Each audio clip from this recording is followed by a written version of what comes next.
Francis Collins is a very prestigious biologist and physician, formerly head of the Human Genome Project and now director of the National Institutes of Health. In 2006, Francis Collins wrote a very well-known book, widely read book, The Language of God, which at first glance appears to be an argument for God's existence based on the information in DNA. But as one reads the book, it quickly becomes clear that that's not Francis Collins's argument in that book. In fact, he attributes DNA and all the sequences in it to random or unguided natural processes, Darwinian processes. In fact, he relies on so-called junk DNA, sequences of DNA that apparently have no function, as evidence that Darwin's theory explains everything we see in living things. He's willing to concede that the origin of the universe and perhaps the existence of the moral law provide evidence for God's existence. But Francis Collins in that book attributes everything about living things to Darwinism. And my problem with that is that Darwinism does not fit the evidence, despite what Francis Collins writes. In fact, both chemical and biological evolution, neo-Darwinian evolution, have failed to account for the major innovations in the history of life. We do not have an evolutionary account of the origin of the first life. We do not have an evolutionary mechanism that can account for the origin of the large innovations in form that occur during the history of life.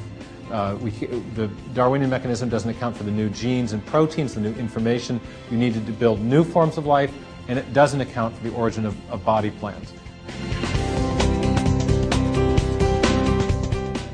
Francis Collins, who actually knows quite a bit about DNA, having been formerly head of the Human Genome Project, uses as one of his arguments for Darwinism that much of our DNA, if not most of it, is without function. That is, it's junk.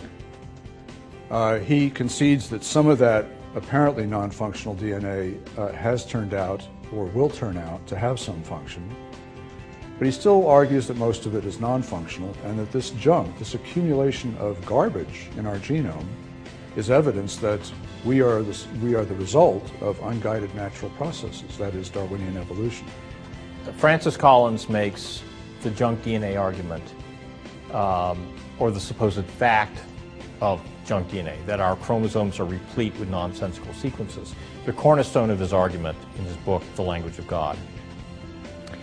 And I'm almost quoting him, but he states that it strains credulity to think that more than a few of these sequences have any kind of function, that most of them are vestiges of mutational errors that have been, through the vicissitudes of history, fixed in our lineage. The problem with Collins's claim is that not a day goes by now without more scientific papers coming out showing that what used to be considered junk is in fact functional.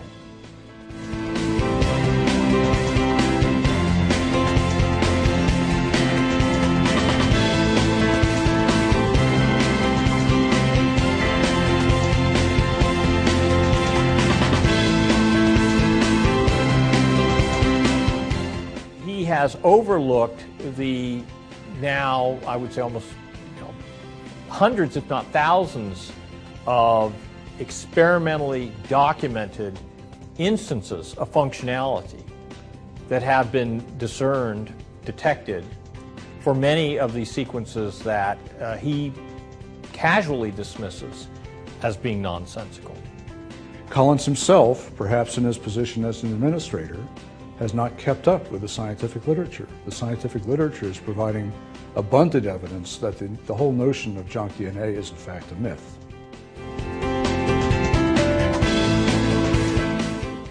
One common objection to intelligent design is called God of the gaps, and it's the idea that the argument for design in living things is based on our ignorance.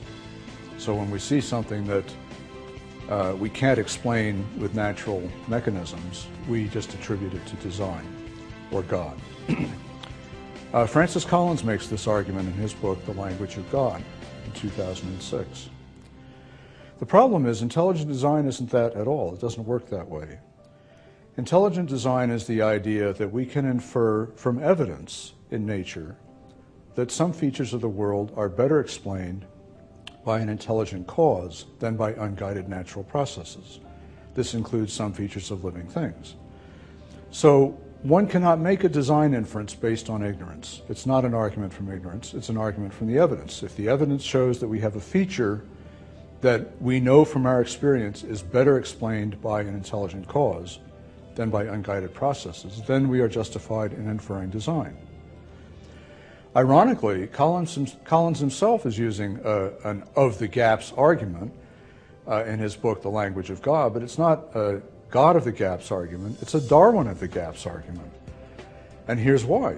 Collins sees things in living cells, in human cells, such as the apparent non-functionality of much of our DNA. And because he cannot come up with an explanation for that, he attributes it to Darwinian evolution. The problem is that the more we learn about that supposedly non-functional DNA, the more we realize that it is in fact functional. So his whole argument for Darwinism has to shrink with each new scientific discovery. Now that's a Darwin of the gaps argument.